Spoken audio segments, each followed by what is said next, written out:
Livro do profeta Jonas, capítulo 1. Todos acharam aqui? Veio a palavra do Senhor a Jonas, filho de Micaia, dizendo: Dispõe-te e vai à grande cidade de Nínive e clama contra ela, porque a sua malícia subiu até mim. Mas Jonas dispôs-se a fim de fugir de diante da face do Senhor para Tarsis. Desceu a Jope, onde achou um navio que ia para Tarsis.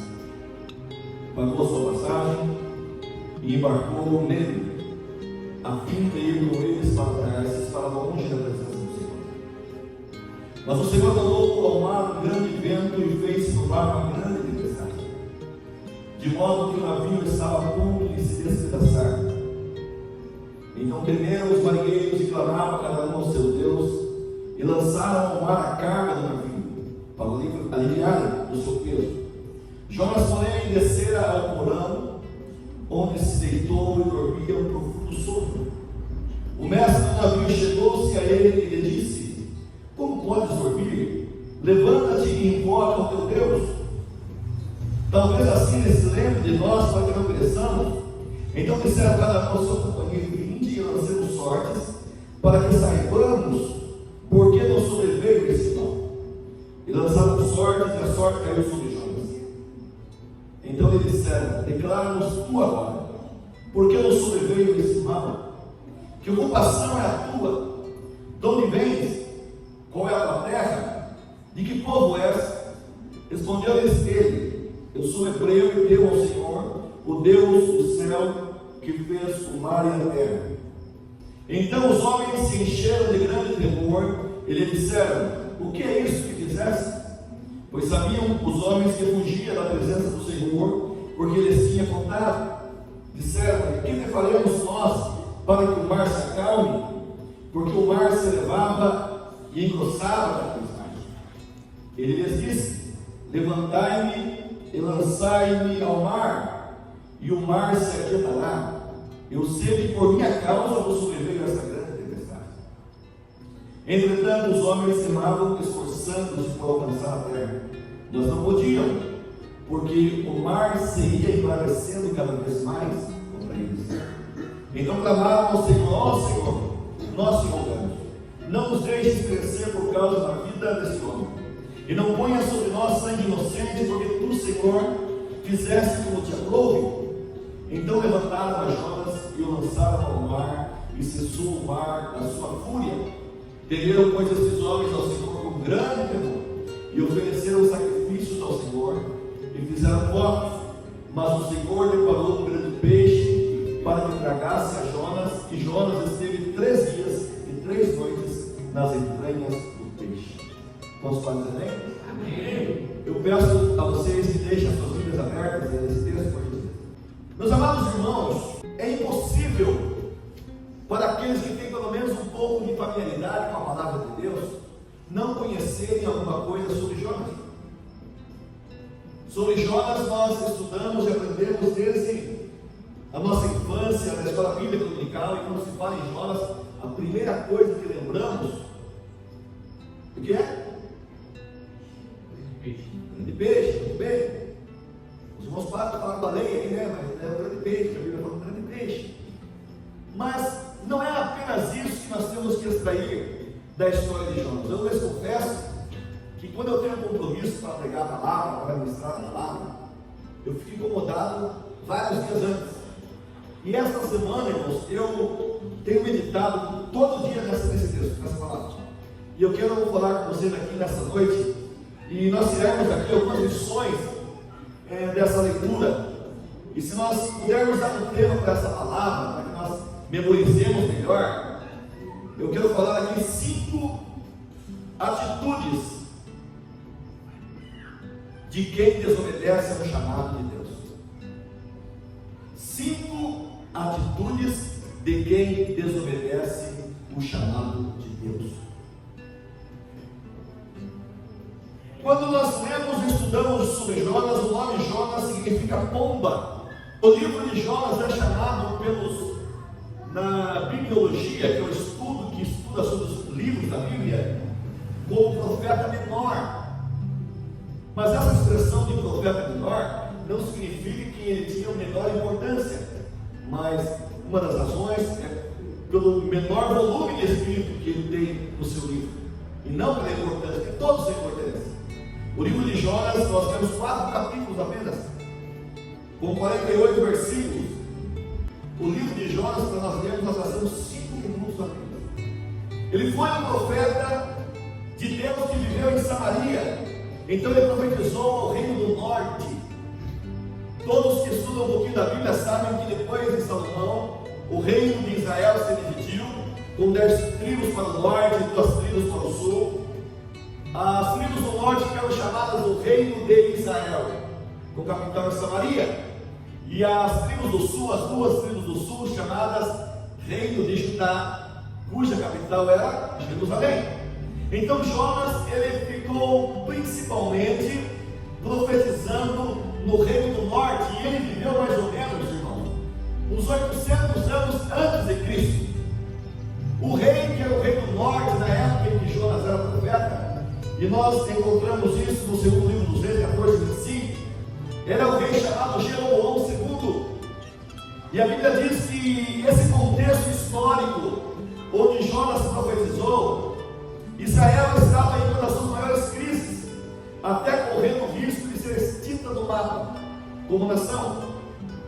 Você lê isso em 2 Reis 14:25 a seguir. Havia uma miséria amarga em Israel, diz a Bíblia. Não havia quem ajudasse Israel. Embora esse rei chamado Jeroboão tenha feito muitas conquistas de terras perdidas, como Damasco, por exemplo, e outras regiões, espiritualmente Israel estava numa situação caótica de idolatria e distanciamento de Deus. E foi nesse contexto que Deus levanta o profeta Jonas. Mas chega um instante na sua vida que Deus o chama, não para profetizar apenas as 10 tribos, mas para ir profetizar numa nação distante. O império assírio estava em ascendência, estava conquistando todas as terras. E aí Deus chama Jonas, e nós lemos agora há pouco, que Deus fala para ele: Jonas, filho de Amitai, dispõe-te e vai à grande cidade de Nínive e clama contra ela, porque a sua malícia subiu até mim. Nínive, meus amados irmãos, de onde Jonas atuava no seu ministério profético, ficava mais ou menos 800 quilômetros, era longe, 800 quilômetros. E vocês percebam que Deus chama Jonas aqui, algumas traduções falam dispõe-te, outras traduções falam levanta-te. E Jonas se levantou, é verdade? Jonas se dispôs, é verdade? Quando nós falamos em disposição, nós falamos o quê? Em prontidão, em colocar-se numa atitude de preparo. Mas só que Jonas dispõe-se, mas não para obedecer a voz de Deus, mas para fugir da presença de Deus. Jonas, ele era de uma terra, e você encontra isso também no livro dos Reis, capítulo 14:25, chamada Gat-Hefer. Então, quando Jonas, Deus fala com ele, se nós supormos que ele estava na sua terra natal, na região da Galileia, lá no mapa da tua Bíblia, lá na parte de cima do mapa, ele desce para Jope, mais ou menos 90 quilômetros, porque lá em Jope havia um porto onde os navios saíam para o mundo todo. Então Jonas teve 3 dias para decidir. Deus fala, não vai negociar, não vou dar. Jonas, dispõe-te e vai à grande cidade de Nínive e clama contra ela, entrega a mensagem para ela, porque a malícia, o pecado, a idolatria, a feitiçaria daquela cidade tem subido diante da minha presença, e eu tenho uma palavra de juízo para ela. Aí Jonas se levanta e desce para Jope, 90 quilômetros mais ou menos. Só que ele dispõe-se para ir na direção contrária. E como eu lhes disse em princípio, irmãos, essas atitudes de quem desobedece ao chamado de Deus, eu quero que que você preste bem atenção nessa mensagem dessa noite. Porque a Bíblia Sagrada, quando Deus usa o profeta Isaías, há um texto que eu gosto muito que diz assim: assim como a neve e a água desce do céu e rega a terra, e da semente ao que semeia e pão ao que come, assim será com toda a palavra que sair da minha boca, diz Deus. Ela não voltará para mim vazia, mas fará prosperar naquilo que eu a enviei. Então Deus nunca envia a sua mensagem, a sua palavra em vão. Quando você essa verdade aqui nessa noite? Eu não sei, irmão, de repente eu estou pregando para uma pessoa só aqui, mas não tem problema. Eu sempre digo, pastor Danilo, que eu dei aula de discipulado 6 meses para um aluno só. Então para mim tanto faz, irmão, se tiver um aluno, 2 alunos. Olha, eu dei aula de 6 meses para uma aluna só, que a nossa irmã chamada Maria Coca. Ela era convertida na época, é uma psicóloga que está aqui da cidade, não conhece. Depois, aumentou a minha classe um pouquinho, tive 2 alunos, José. Pastor Soares e Armizal. Foram 2 alunos de discipulado, 6 mais 6 meses.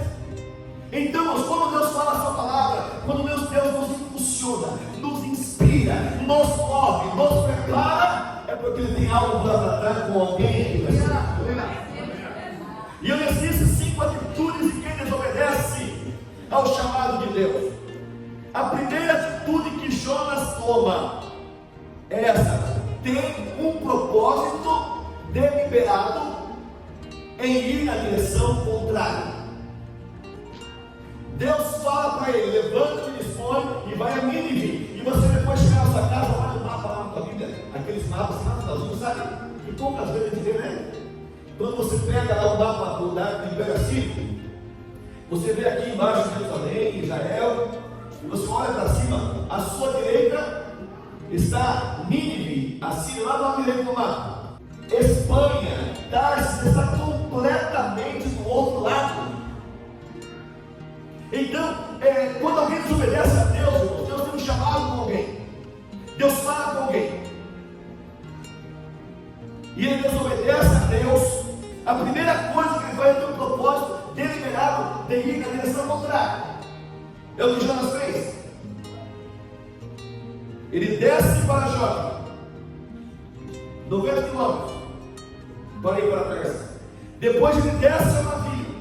Depois ele desce ao porão do navio. Olha aí, ó. Depois ele desce ao chão do porão do navio. E depois ele desce para o sono profundo. 5 descidas tem. Ou seja, declínio espiritual para aqueles que desobedecem ao chamado de Deus. Ele só vai descendo e não vai se percebendo. Ele só vai descendo e não vai prestando atenção naquilo que Deus havia falado para ele. Como está a sua atitude diante do chamado de Deus na sua vida? Aquilo que Deus tem cumprido você de fazer, pastor, mas Deus nunca falou comigo. Será que Deus nunca falou com você mesmo? Será que você nunca sonhou que estava fazendo algo para Deus? Será que Ele nunca me deu uma oportunidade para você? Minha amada irmã, vem me ajudar aqui na regência da segunda circulação.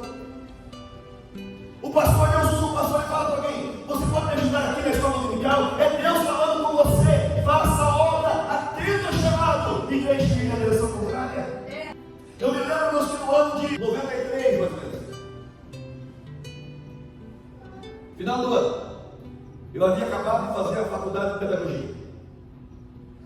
O pastor Osni, que era coordenador pedagógico, e o pastor João Lagos, que era o superintendente da escola dominical, depois do culto domingo, lá na sede, eles me chamaram assim, pastor, eles falaram para mim assim: o seguinte, Deus lhe deu essa oportunidade para você terminar a faculdade de pedagogia, agora você deve nos ajudar aqui nessa oportunidade. É o chamado de Deus, irmão. Nós temos que ter sensibilidade com o que Deus está falando para nós. Aleluia. Deus usa alguém, Deus fala com você para ter um sonho. Deus usa uma palavra como essa. Seja sensível à voz de Deus. Mas eu não sei fazer isso, não sei fazer aquilo. Deus quer usar você num trabalho específico, num trabalho especial. Nem todos vão pregar, nem todos vão tocar, nem todos vão cantar o regente. Mas o certo é que Deus tem um trabalho para cada um de nós aqui nessa noite. Vamos amar a Deus aqui, levanta a sua mão. Eu sinto a presença de Deus falando.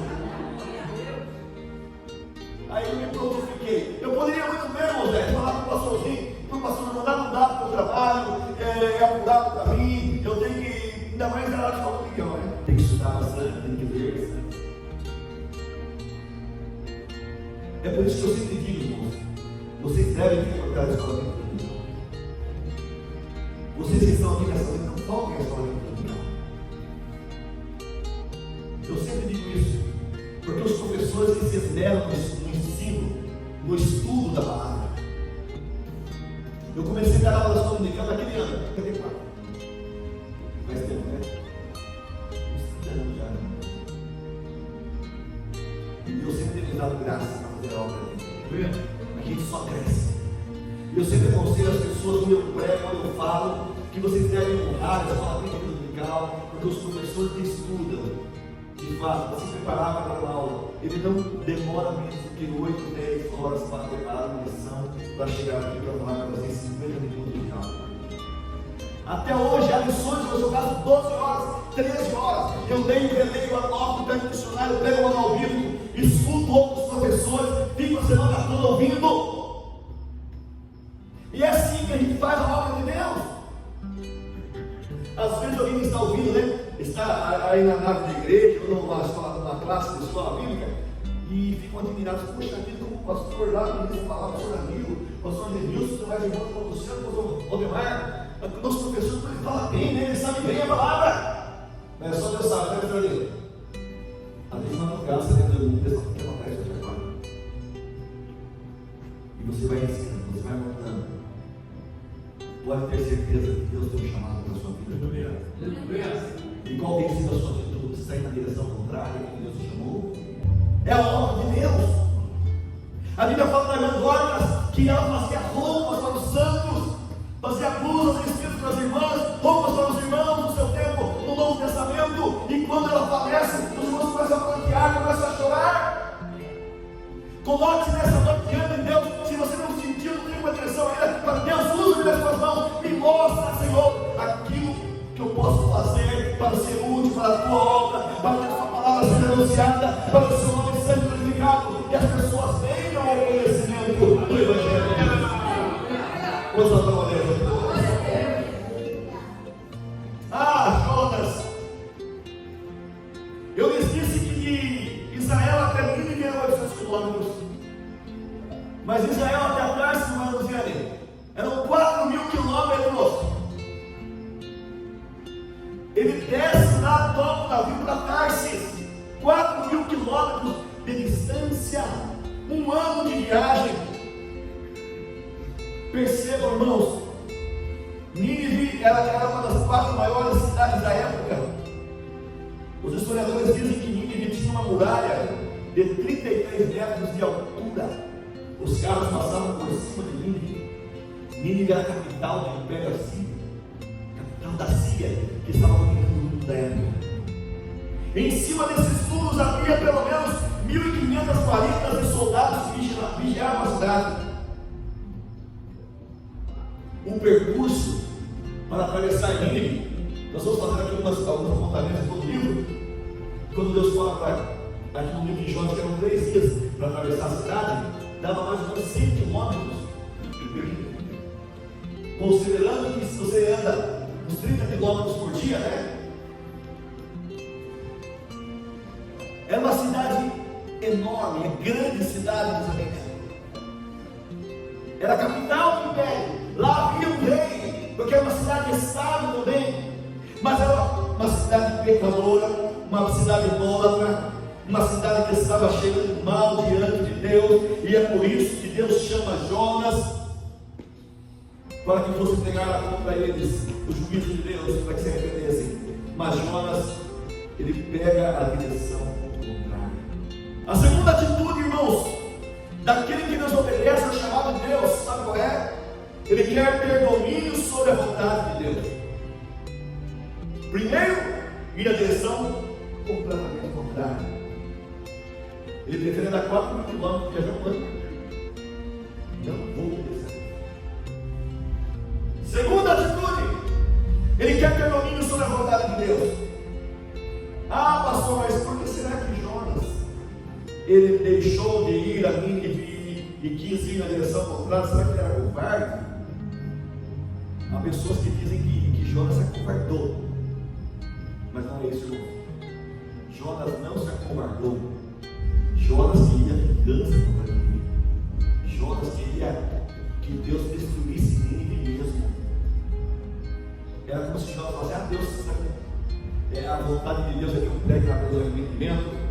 que eles, quem sabe, se arrependam e se convertam a Deus. Eu não quero que eles se convertam. Eu quero que eles sejam dizimados. Eu quero que eles sejam destruídos. Porque o povo assírio é um povo cruel. Quando nós estudamos sobre os assírios, irmãos, eles eram um povo que chegava onde eles entravam para ganhar. Eles faziam torres de cabeça dos inimigos e colocavam na porta da cidade. As grávidas, eles fendiam o seu ventre. Eles não tinham misericórdia. Os assírios, eles eram aqueles que humilhavam os seus inimigos, destruíam, não tinham dó qualquer. E Jonas sabia disso. É por isso uma das razões que Jonas não quis ir para Nínive. Era como se Jonas estivesse falando o seguinte: então eles estão em minhas mãos agora, então? Eu sou o profeta deles? Vou para Tarsis. Eu imagino que algumas ações pelas quais Jonas quis ir para Tarsis, não só porque era muito longe, mas como nós estudamos sobre Tarsis na Bíblia, Tarsis era uma região da Fenícia, uma cidade da Fenícia antiga, que era muito rica. A Bíblia diz que lá havia ouro, havia prata, havia bronze, havia bujos e pavões, uma riqueza tremenda.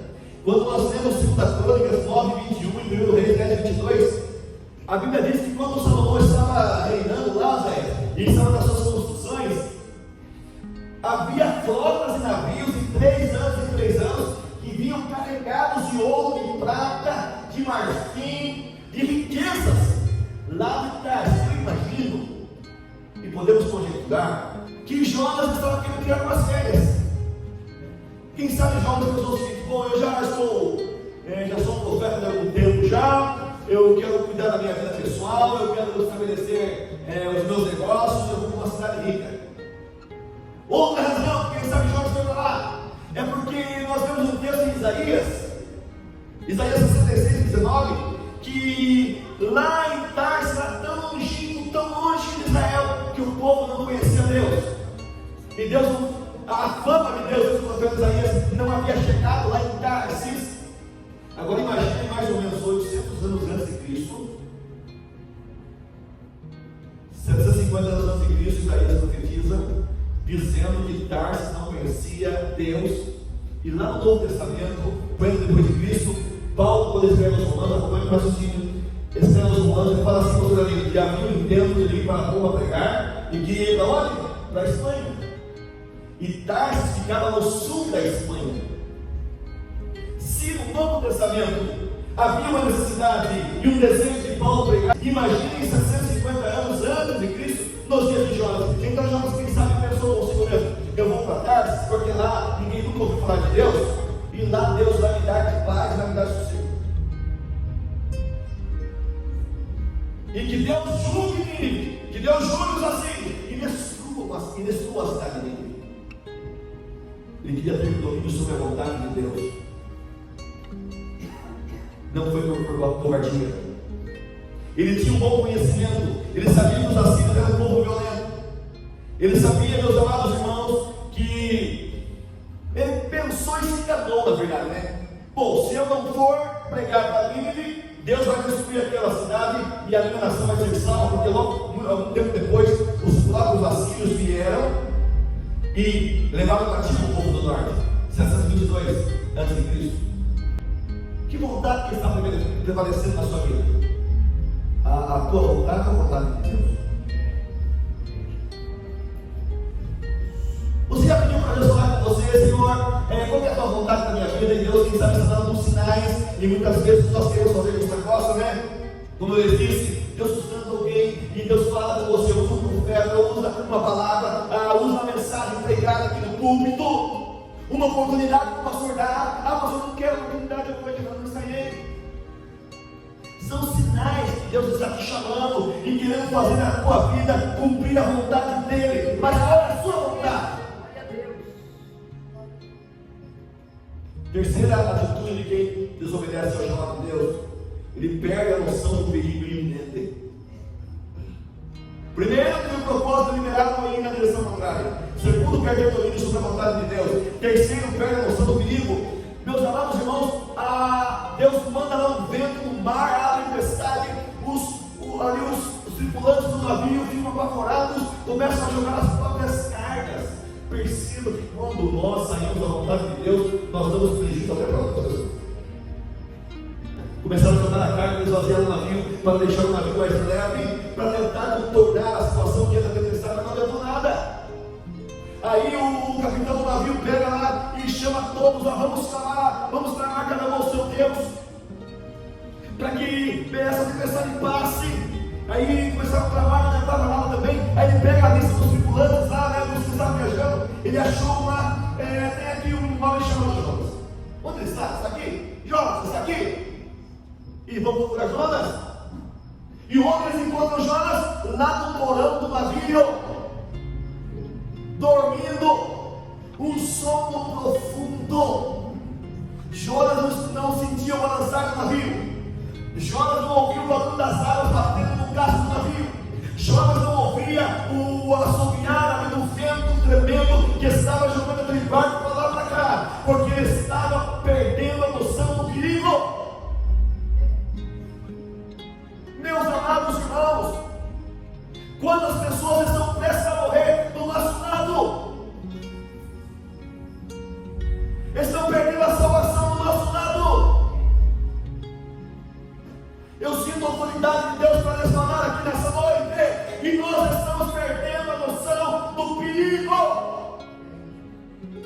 Eles estavam apavorados. Muitas pessoas estão se afogando no mar, não sem salvação. E sobre nós pesa essa responsabilidade. Deus vai cuidar de cada um de nós, aquelas pessoas que nós podíamos falar: mas eu não sou pastor, eu não sou presbítero, eu não sou evangelista.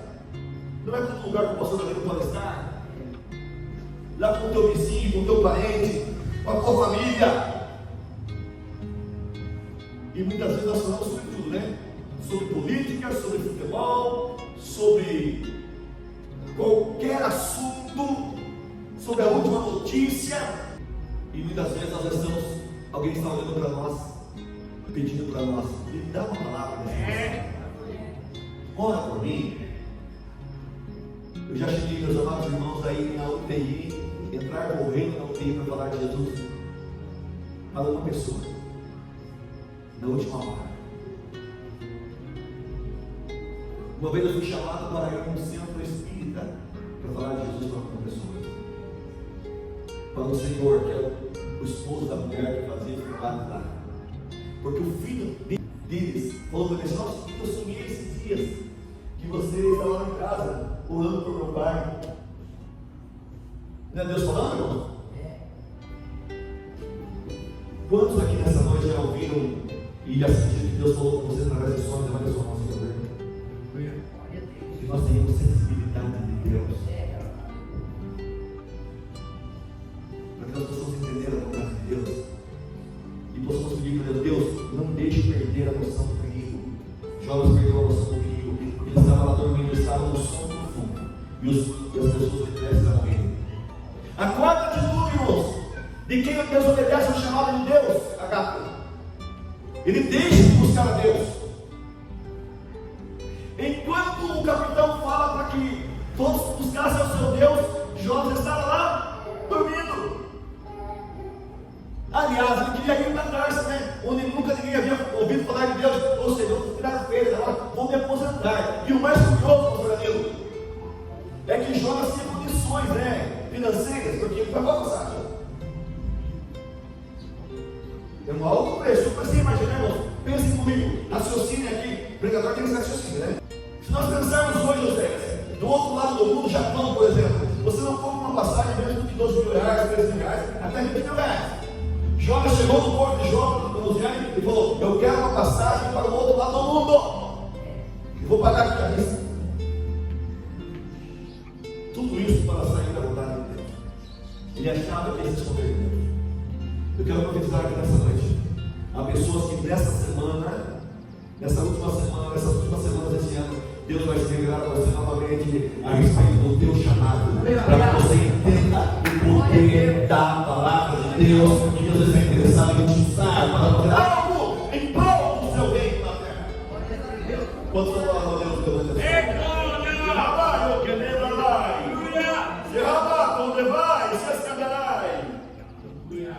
E aí aquele capitão chega lá e pergunta para Jonas: que você tem em sua mente? Você não está vendo a situação? Nós estamos perecendo e você está dormindo. Desperta! Busca o seu Deus. E aí, irmãos, eles começam a conversar com Jonas. Vou resumir aqui para nós encerrarmos. E Jonas conta para eles a história dessa.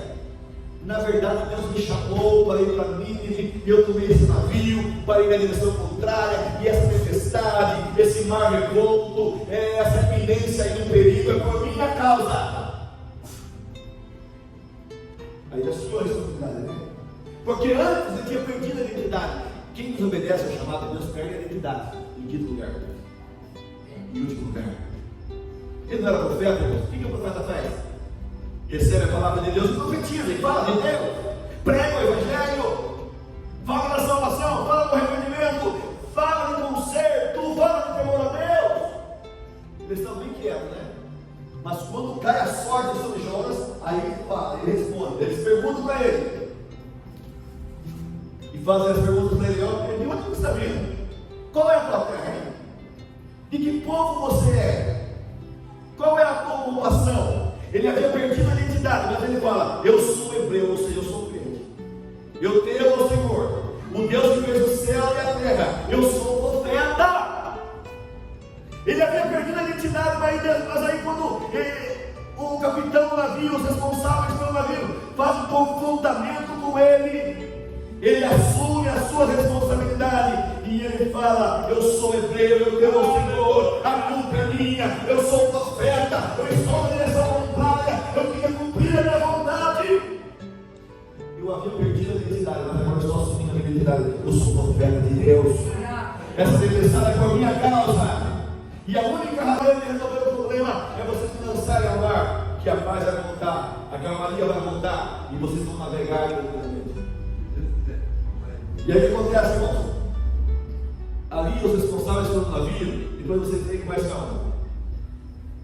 Eles não quiseram, em princípio, atender o chamado de Jonas, lançar ao mar, mas eles começaram a navegar, começaram a remar mais, esforçar-se mais, mas não podiam. Por quê?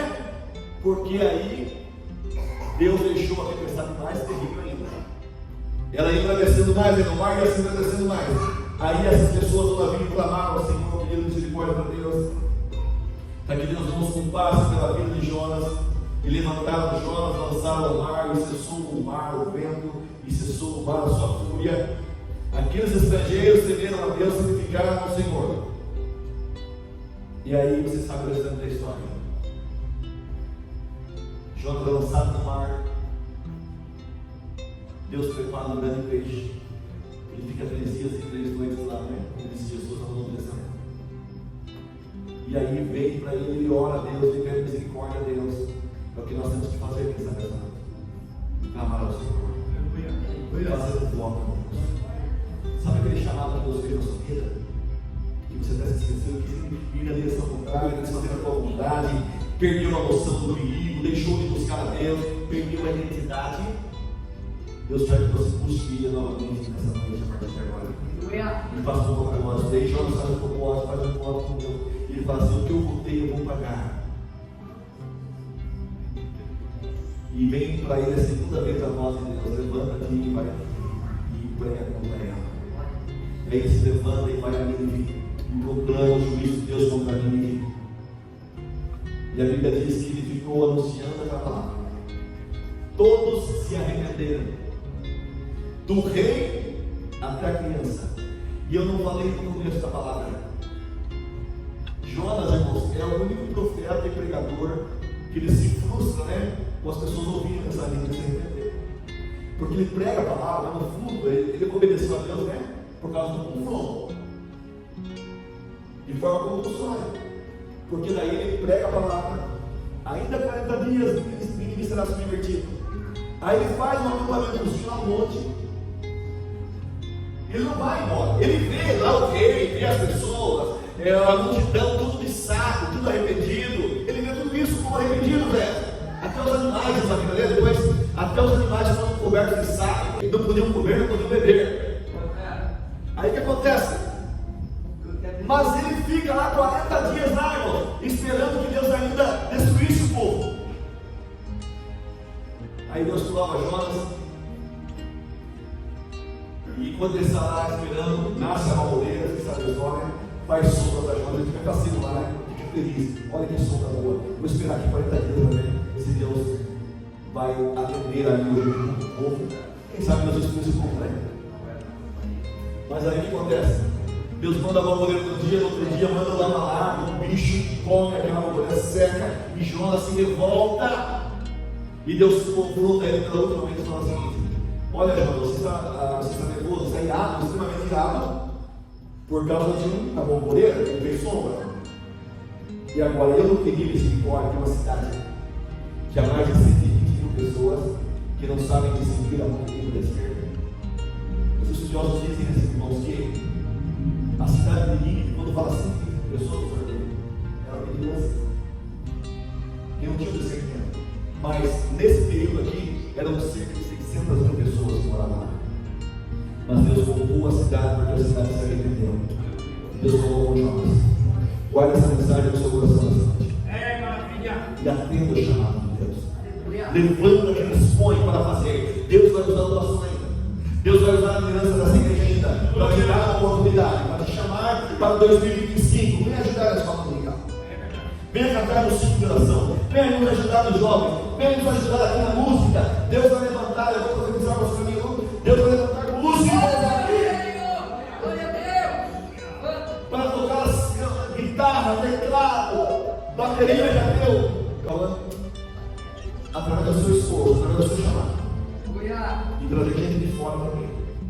Para ajudar essa obra, para que o nome do Senhor seja glorificado. Mas obedeça a palavra. Percebam que, para encerrar, percebam que o mar obedeceu a voz de Deus, o vento obedeceu a voz de Deus, o grande peixe obedeceu a voz de Deus, a borboleta obedeceu a voz de Deus, o bichinho obedeceu a voz de Deus, vai ser cada borboleta. E muitas vezes nós humanos não queremos obedecer a voz. Fique em pé nesse instante, por gentileza. Oh, glória a Deus!